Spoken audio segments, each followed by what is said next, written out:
Hola, it's Gabby here, and we continue the seasons of or the chapter of the dolls. Let's say it that like that.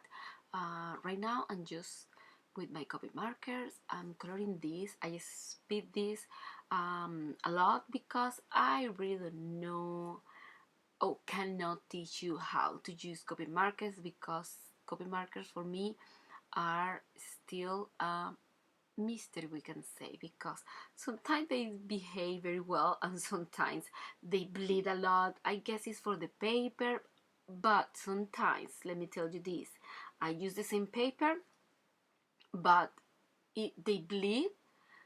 I maybe for the pigments, maybe I pressing strong, I don't know, but they are still a mystery for me and I am still learning about copy markers. But you see here, I did accomplish what I think that I really like this doll that I say in the video before. I want this doll to be for Halloween. Is for that I want a hint of orange in the dress. Uh, After I finish um, the third video, I would show you picture of the 3D doll in a different way when I finish. But they let's not get so much ahead. I'm just tracing right now because I tracing just in paper and I tracing in paper and pencil, and then I just color with the copy markers, and now I tracing with black gel pen. But this gel pen, I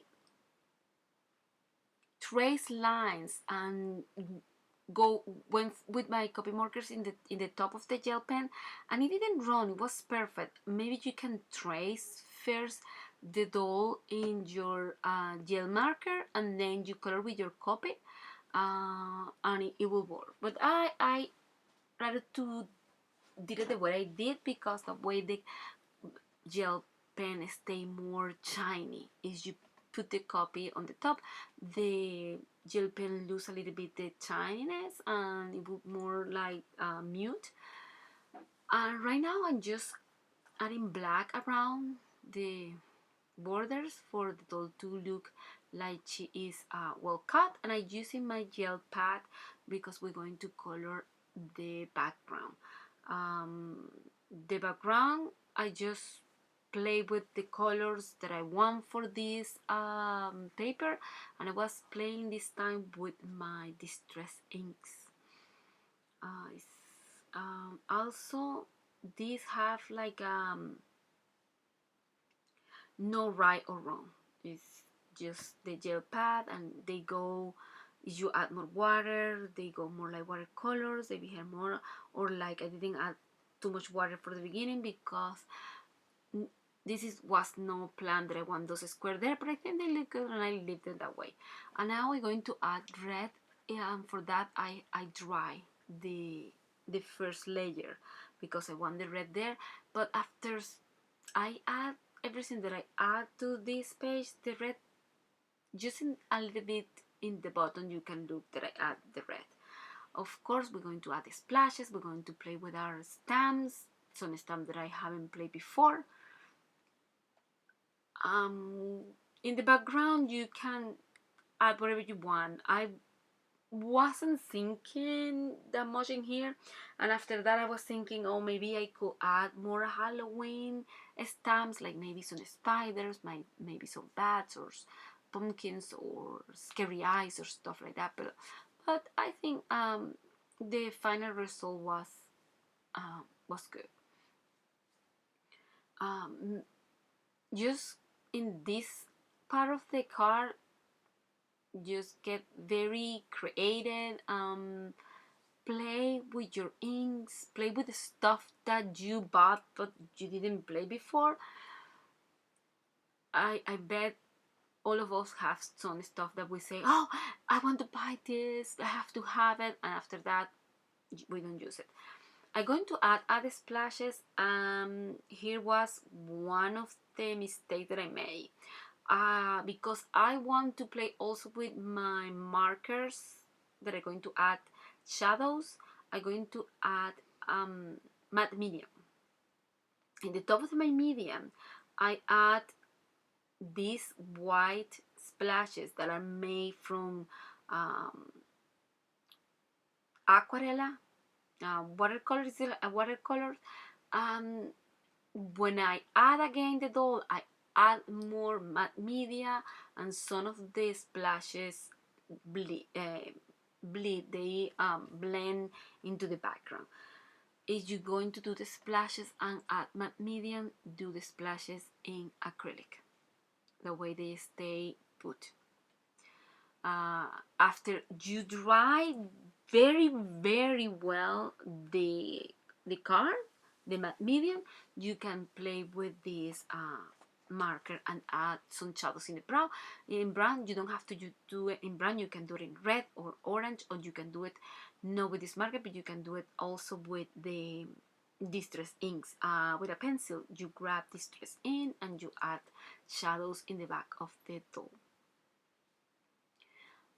Also, I'm going to add shadows with my chalks in the doll in different colors. I'm going to add more blush, because the blush that I add with the copy markers almost disappear. And when I went to find the words, I find this Halloween stuff, and I say, let me use it because I bought it a long time ago and I haven't used it yet.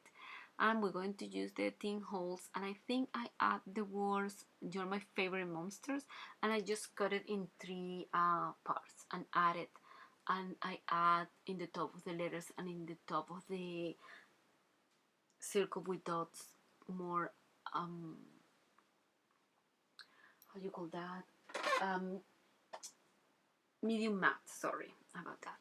I didn't add the medium matte in the top of the spider web because the spider web is made out of felt, and I was going to try to add a spider that I bought, that is a spider in 3D with a lot of glitter in the top of the spider web, but I didn't find it, and I glue in this spider web because it's felt and I want to be sure it's going to be in the paper. I do it with the this glue, the Yoo-hoo glue, that is kind of, I think it's silicone glue. I really don't know what it is, but I love it. I like it a lot. I most of the time glue my heavy material with that. Also, I'm going to add again more shadows in the words and in the circle and in the spider web. And after that, I'm going to add this panel.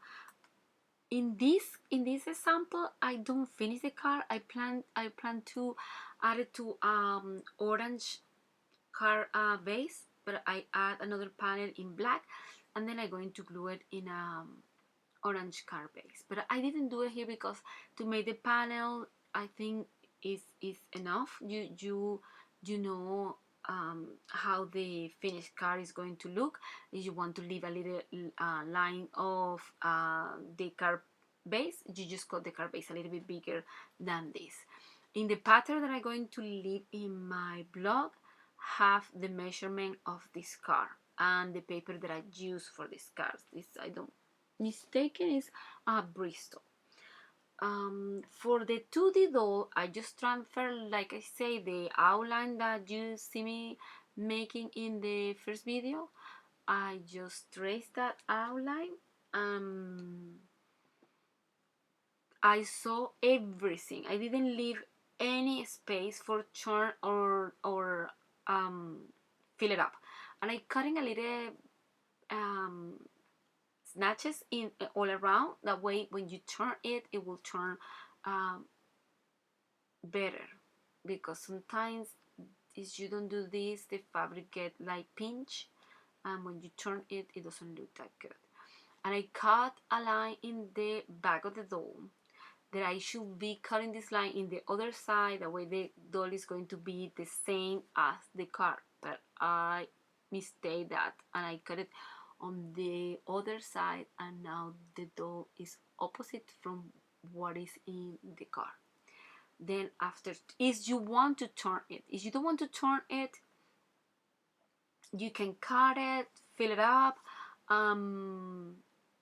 paint it and leave the sewing as I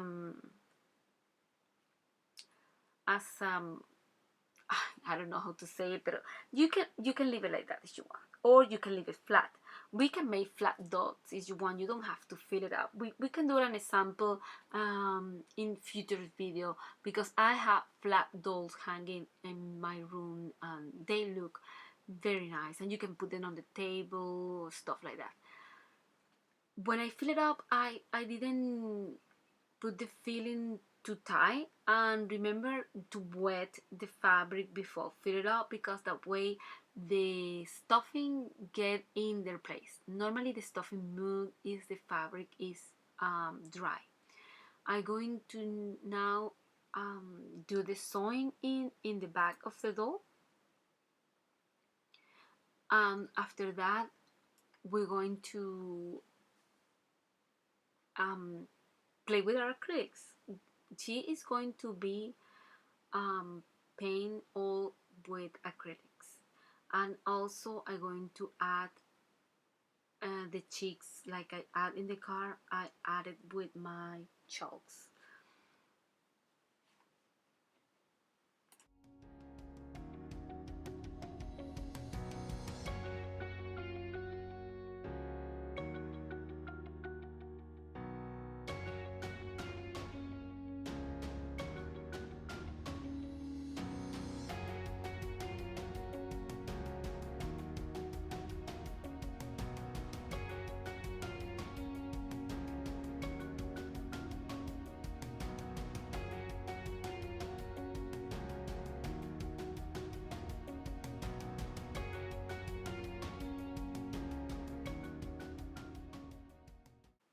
Here I transfer all the details to the doll, and after that we are going to start painting.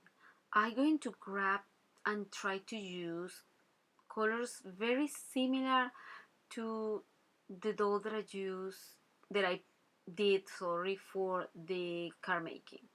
They're going to be the same. The three dolls are going to be not exactly the same, but they are going to be the same. I mean, I'm going to use red for the dress with a hint of orange and trying to imitate the colors that I use for the car. And the hair is going to be the same. Everything is going to be the same. You just be patient. Here is the video is very fast, but I think you can appreciate that I'm just adding the same colors that I add with the copy markers, adding orange and pink, and I'm going to do the skin, and I'm going to do, like I say, everything almost the same, because what I want is you to have options. When you sketch something, you see that with a sketch you can do so many things, not just dolls. With your sketch we can do keychains, we can do teachers, we can do a lot of stuff. It's for that I don't stick only to the cards. I was sticking only for a time with the cards because it was no new for me, but I was very excited that they have so much more to offer than before with the die cuts and standard stuff, and it was like a boom. But I was feeling that I want to go back again to my sewing and to my fabric, and now this is a very good way to mix a lot of things that I love, that is mixed media, fabric, paper, making cards, making dolls, and also I love to cut my own wood and make my magnets and stuff for my house. As you see here, I'm now coloring the face, the mouth, and the eyes are very simple in this doll. The other dolls you see me before, you see all videos of mine where I made dolls in a card or dolls in fabric. I I add shadows in the eyes, and I also add real doll eyelashes. I put links in several of my videos where you can find the doll eyelashes. They are tiny eyelashes. I will link that in these videos too, because those are really hard to find, but if you know what to look, you will find it easily. It's for that I'm going to leave the link. That way it's going to be easy for you if you want to add eyelashes in the dolls. I add eyelashes in all my dolls except if they have the eyes like dots. If you don't want to do it flat, you can add nubo drops, and they dry very nice on fabric. They don't get flat, they dry as a dome, and that is good because they give dimension and they dry shiny. Also you can put buttons if you don't like this kind of eye, or also the pins that have heads. You can buy some of those. They have very short pin, and you can glue them first and then add it to their eyes. We can make some of like that, and I show you how to do those. Now I add in the details in black, and after I add the details in black, I'm going to do the back the same way I do the front. And for this video the doll is going to be finished. Just